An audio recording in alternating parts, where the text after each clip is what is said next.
న్యాయవాది వృత్తి ఎంతో పవిత్రమైనదని హైకోర్టు న్యాయమూర్తులు జస్టిస్ ఆకుల వెంకట శేషసాయి, చీకోటి మన్వేంద్రనాథ్ రాయి, నైనాల జయసూర్య, సత్తి సుబ్బారెడ్డి అన్నారు. పశ్చిమ గోదావరి జిల్లా నరసాపురం స్థానిక వైఎస్ కాలేజీ పీజీ సెమినార్ హాల్లో ఆంధ్రప్రదేశ్ బార్ కౌన్సిల్ ఆధ్వర్యంలో నిర్వహించిన సెమినార్లో వారు మాట్లాడారు. న్యాయవాది వృత్తిలో కొనసాగుతున్న న్యాయవాదులు న్యాయాన్ని కాపాడేందుకు చట్టాలపై పరిపూర్ణ అవగాహన కలిగి ఉండాలని, బాధితులకు న్యాయం చేసేందుకు కృషి చేయాలని హితవు పలికారు. ఈ సెమినార్లో నర్సాపురం, పాలకొల్లు బార్ కౌన్సిల్ సభ్యులు, న్యాయవాదులు పాల్గొన్నారు.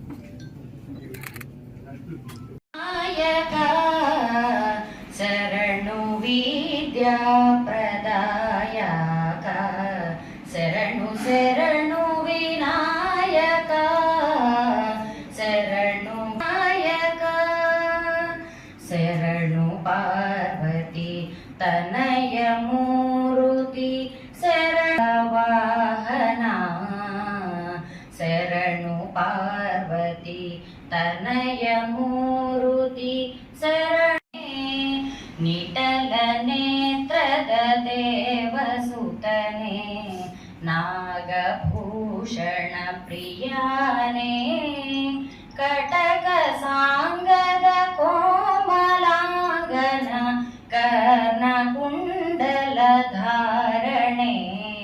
Bar council member K Chidambaram గారికి, బివి కృష్ణారెడ్డి గారికి, అలాగే bar council of India Ramireddy గారికి,